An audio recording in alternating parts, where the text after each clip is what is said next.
Listen to my plea. Listen, willow, and weep for me. Gone my lover's dream, lovely summer's dream. Gone and left me here to weep my tears into the stream. Sad as I can be, hear me, willow, and weep for me. Whisper to the wind and say that love is it. Leave my heart breaking and making a moan. Murmur to the night to hide her starry light, so none will find me crying and crying all alone. Weeping willow tree, weeping sympathy. Bend your branches down along the ground and cover me. When the shadows fall, bend, oh willow, and weep for me.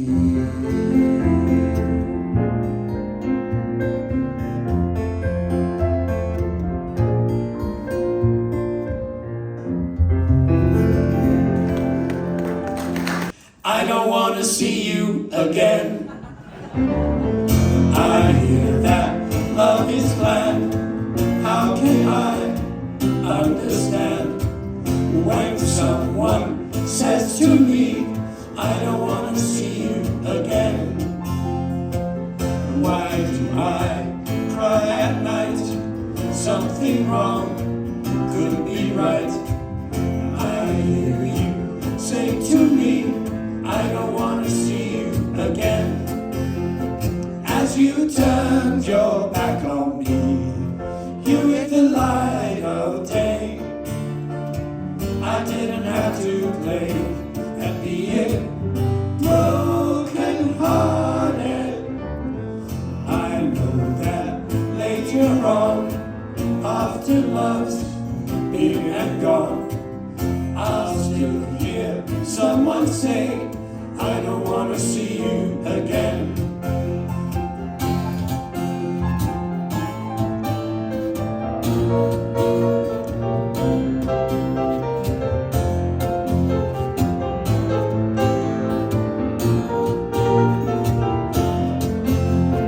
As you turned your back on me, you hid the light of day.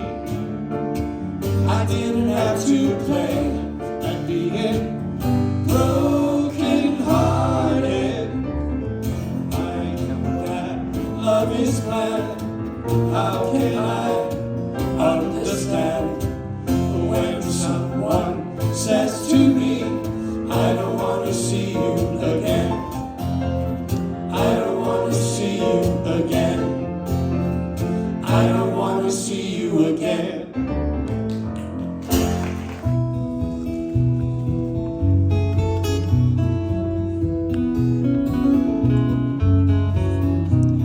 Sweet, soft summer nights,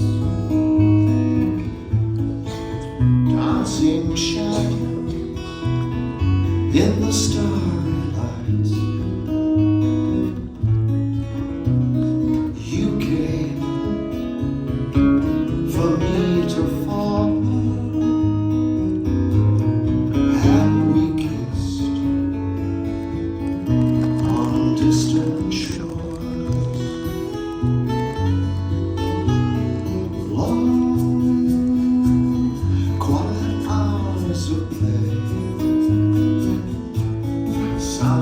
tomorrow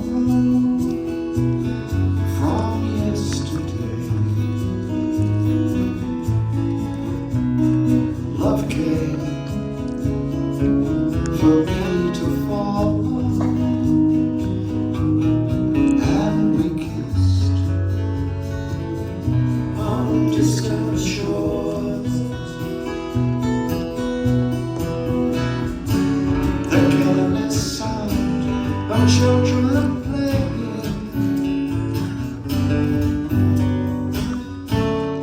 raindrops fall as if they're saying quiet thoughts of you, caressed by time.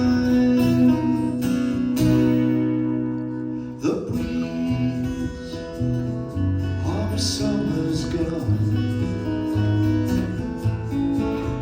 whispered memories as nights grow long. You came for me to follow, and we kissed on distant shores.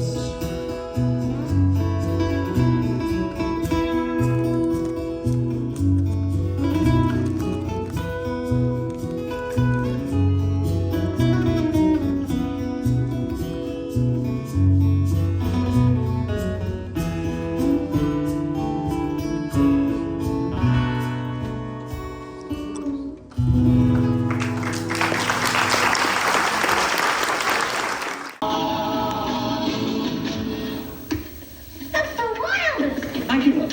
Hi, I'm Patty Lane. Who are you? I'm Nigel. I'm Patrick. Nigel and Patrick. You must be British. How can she tell? After all, being subjects of Her Majesty the Queen, Blessed with a talent for entertaining, and in bad need of a haircut. naturally we came to Nigel to seek our fortune. How come I've never heard of you? Who has? We're nobody so far. But you've got so much talent. Yes. And rhythm. Yes. And what's more, you're kind of cute. Yes. He seemed like a really nice guy, and there's obviously fans to this day. But on the Skelton Show, they had this habit of asking you, they would allow you to sing your hit, you know, whatever song you were plugging that particular week, but then they'd incorporate you in the show in some other ways, some of which could be a bit, in my view, a little odd. You decide. But here's what they had us do on the Red Skelton Show.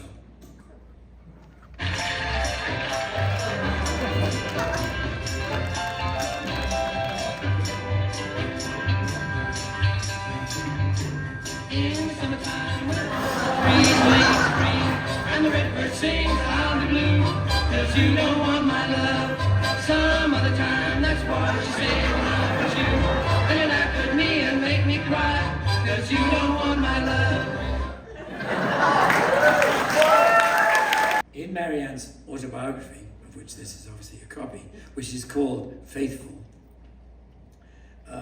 you will find, if you go to, where is it? Yep, page 25.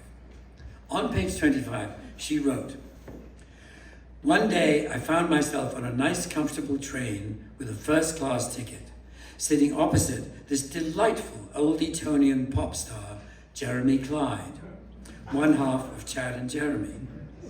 When we got back to London, we went back to his place, and without a great deal of emotion, we went to bed." And she adds the last line, "It was great sex." I had no idea.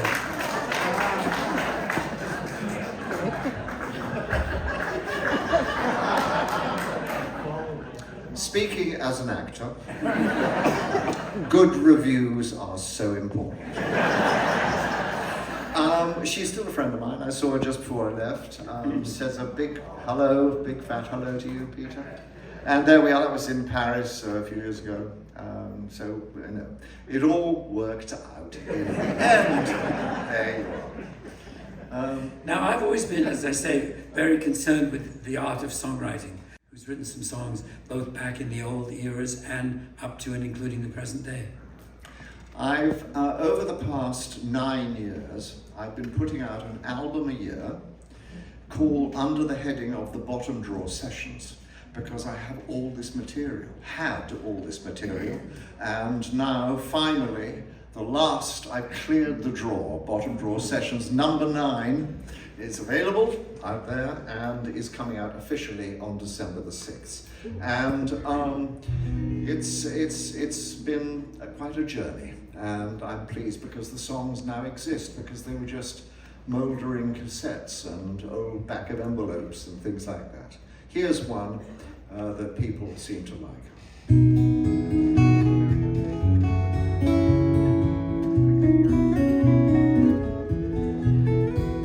For a while there, I'd beaten the odds. For a while there, I was dancing and dining with gods. For a while there, for a while there, you were all that I knew. For a while there, for a heartbeat, there was no one but you. For a while there, for a time, it was forever spring. And would you believe I heard an angel sing? For a while, my dreams came true. For a wonderful while, there was you.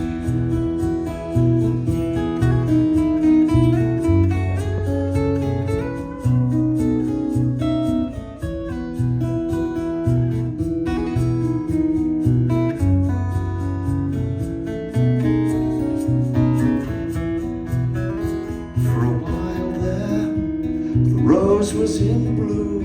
For a while there, and the wind from the west had its own sweet perfume. For a while there, for a time, it was forever spring. And would you believe I heard an angel sing? For a while, my dreams came true. For a wonderful while, there was you. For a wonderful while, there was you. And it was going well. People were coming down, there was a certain amount of buzz, they were selling the drinks, it was all rather exciting. And because of that, John Barry, the late great film music composer, who was starting his own label, came down to check us out. And he wanted to sign us. Wow. Oh, we're going off to fame and fortune, that's great. So we said to the people at Tina's, namely Tina, that we were off, and she said, oh, that's really a shame, because we were doing so well, it was all so exciting. You don't happen to know anybody else who does this kind of stuff, do you? I said, yes, my friend Peter Asher over at the Pickwick Club. I'll ask him, got you a job, Peter. Absolutely, that was our first lunchtime gig. It was steady work, it was great. They paid us £1 each and a free pint of beer, which was pretty good at the time. That was better than we got. And one of the songs we did was a song that Chad had written and arranged, because he was a classically trained musician. And so this is the song that started it all. A 1, 2, a 1, 2, 3, and...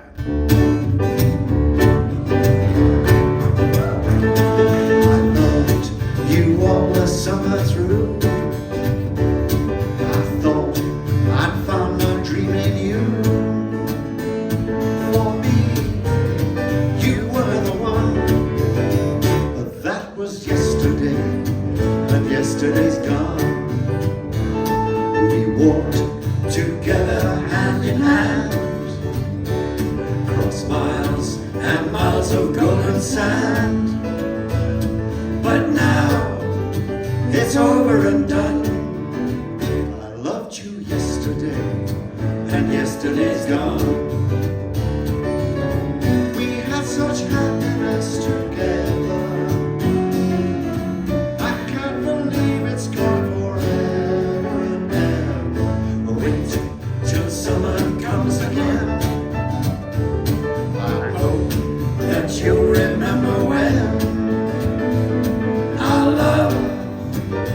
just begun. I loved you yesterday, And yesterday's gone.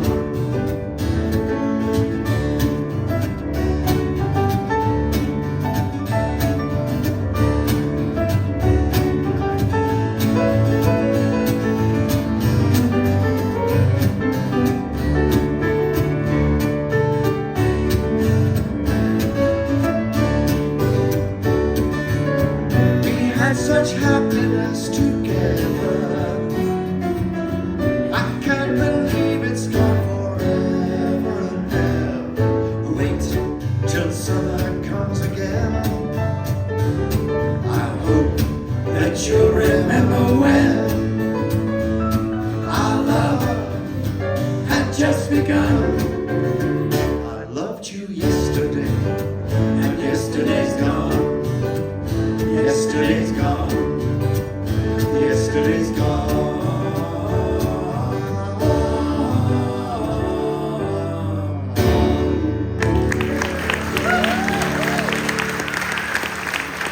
They thought, well, there's this song called A Summer Song, we might try that, see whether that's going to work.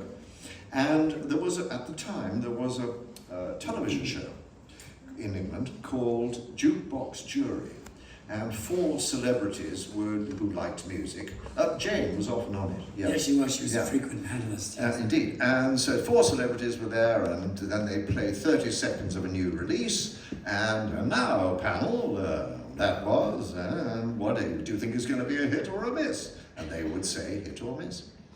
And to jazz this formula up a bit, they would often have the act backstage. So, on this particular occasion, they had Chad backstage. Now, I don't know how I got out of this, but I did.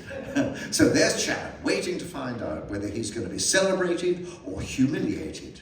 And so here we go. And now that was Chad and Jeremy's A Summer Song. And do you think, what do you think, panel? Is it going to be a hit or a miss? And on that day, Ringo was on the panel. Okay? So, is it going to be a hit or a miss? And they all go, miss. And Chad is miserable and downcast, and it's all awful. And then, but Ringo says, do you know something? He said, they're nice lads. It's a bit soft for England, but you know, I think it could be a very big hit in America. Well, who knew? Ringo the Prophet. There you are. Because indeed, in the summer of '64, the disc jockeys pulled it from the album, and it was in the top 5 for months, and had become, you know, the song of that summer and many summers afterwards. So there you are. The song kept going too, of course. It did. It kept. That's right. It had a life. It's had a life. It's been in movies. Princess Diaries. Do you see that? I did not see that. I did not Most see people that. It was did. your kind of material, I No, must say. not really. It was in Rushmore. That I did see, and I loved it right up till the moment when Chad and Jeremy appeared on the soundtrack, and I became immensely jealous. But it was such a cool movie. Yeah. Yeah. And I must say the song fitted in perfectly. Men in Black 3. I think that's the one nobody saw. Nobody saw that. No one else. Okay, so can't move that. There we go. Here it is, the one that started it all, so to speak. 1, 2, 3.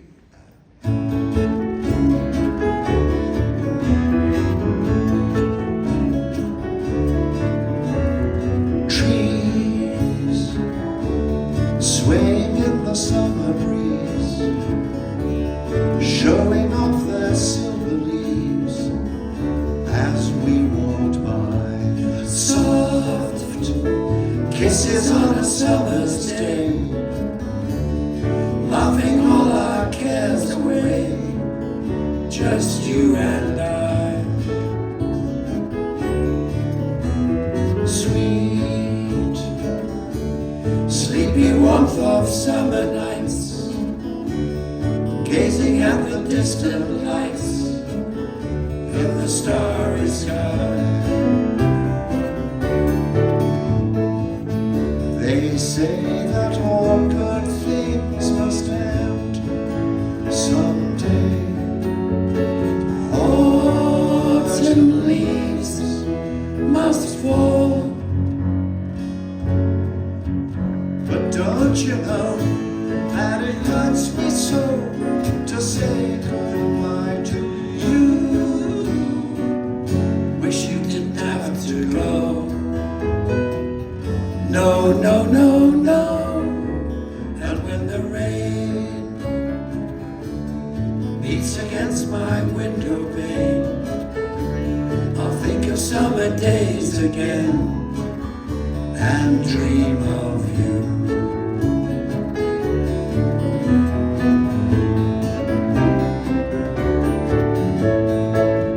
They say that all good things must end someday. Autumn leaves must fall. But don't you know that it hurts me so to say goodbye to you? Wish you didn't have to go. No, no, no, no. And when the rain beats against my window pane, I'll think of summer days again and dream of you. And dream of you.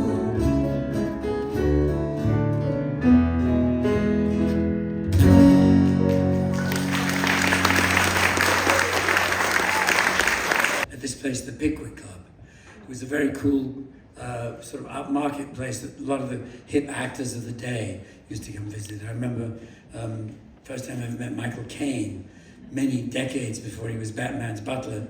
When he was a cool young movie star, he was in there a lot and so on. So people like that, it was exciting.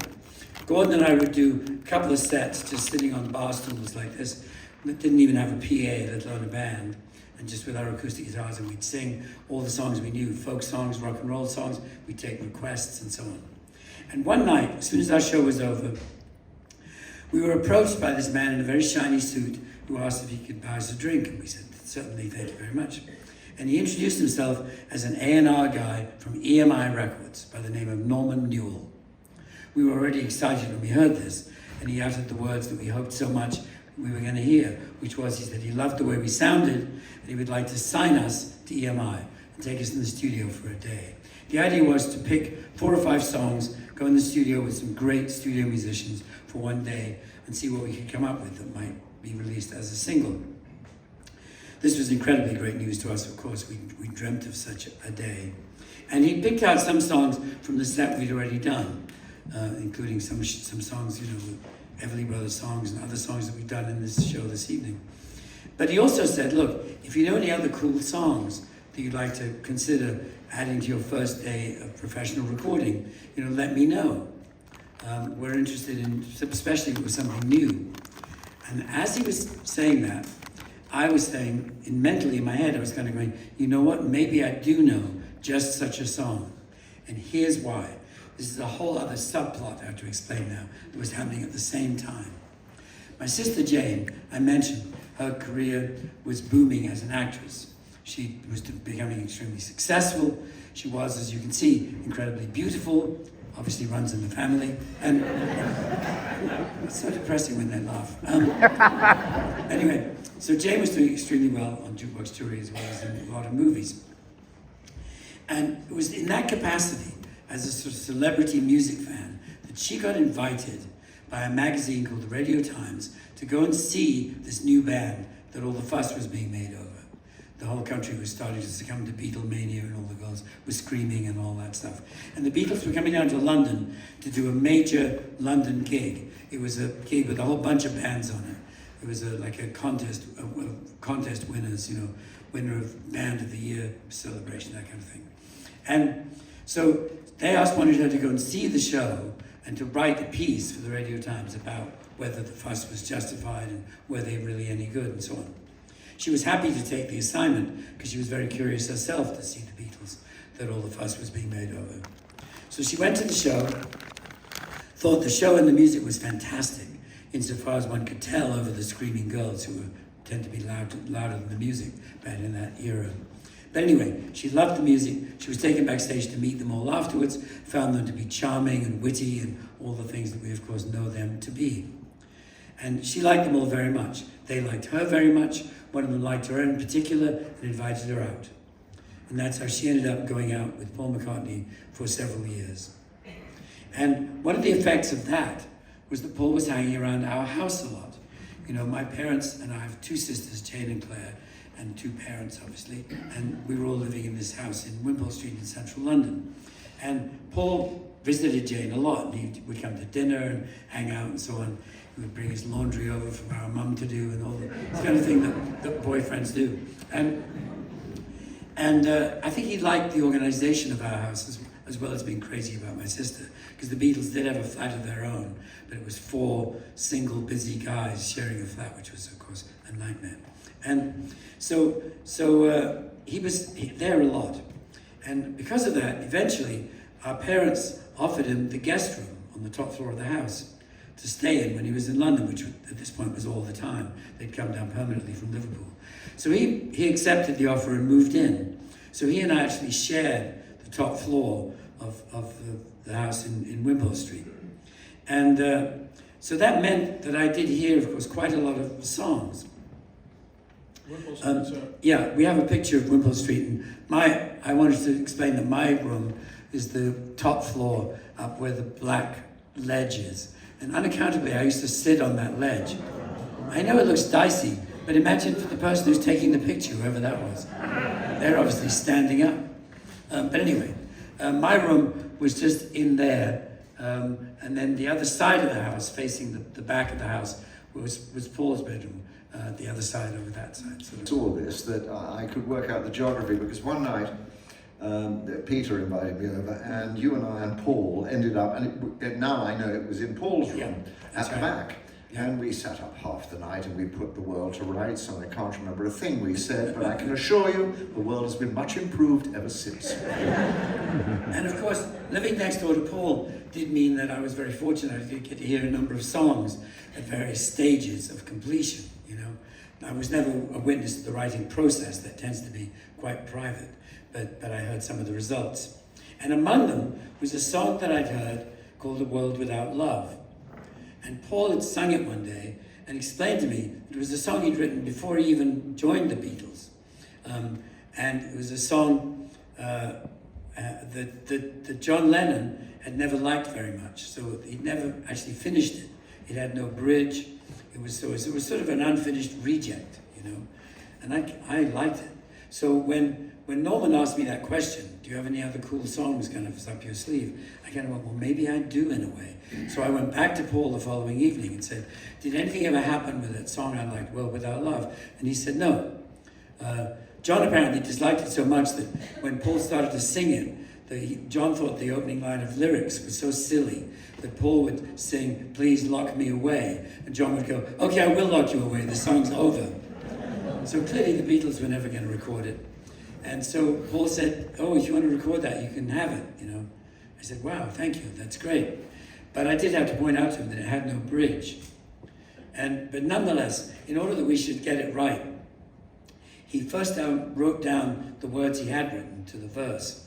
And he wrote those on a piece of paper, which you better believe the original of this is safely locked in a fireproof safe back home in Malibu, so that when the music business goes completely to shit, I can run to Sotheby's as fast as my legs can carry me. Paul can save the day. And anyway, he did that, and then he also, I had a reel-to-reel tape recorder in my bedroom, as did Paul. He sat down in front of my reel-to-reel tape recorder and recorded a little demo of the song for me, as much as he'd finished.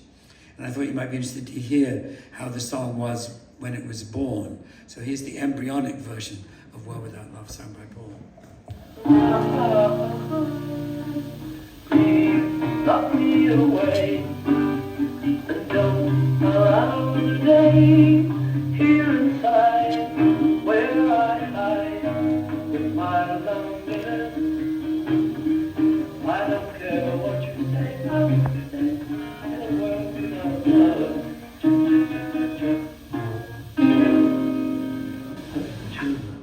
So that's how it began. That was the original recording. It deserves a round of applause.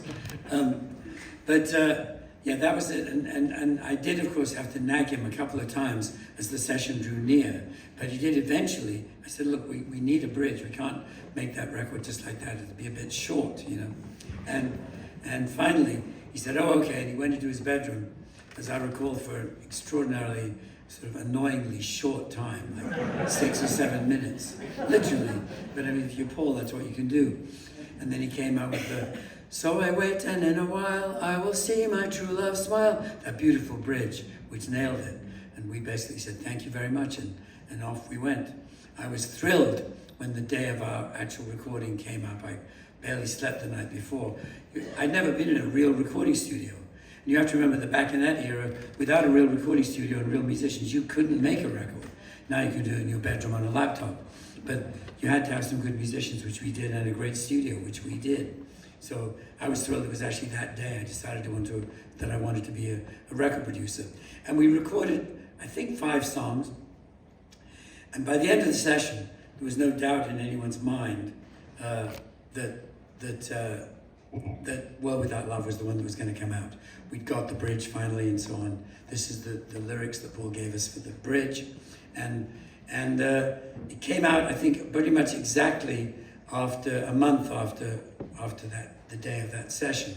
And it became a hit first in the UK, then a hit all over Europe. It was #1 in some 30-something countries. It was crazy, including, to our incredulity and belief and excitement, it became #1 in America. And you better believe we celebrated accordingly. Here's this version of World Without Love. 2, 3, 4. Please lock me away and don't allow the day here inside where I hide with my loneliness. I don't care what they say, I won't stay in a world without love. Birds sing out of tune and rain clouds hide the moon. I'm okay, here I'll stay with my loneliness. So great. I don't care what they say, I won't stay in a world without love. And the last minute bridge. So I wait, and in a while I will see my true love smile. She may come, I know not when.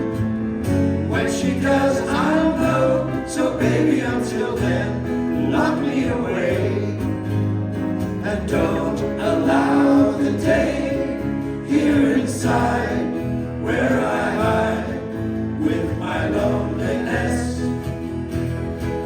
I don't care what they say, I won't stay in a world without love. Jeff Allen Ross on the piano.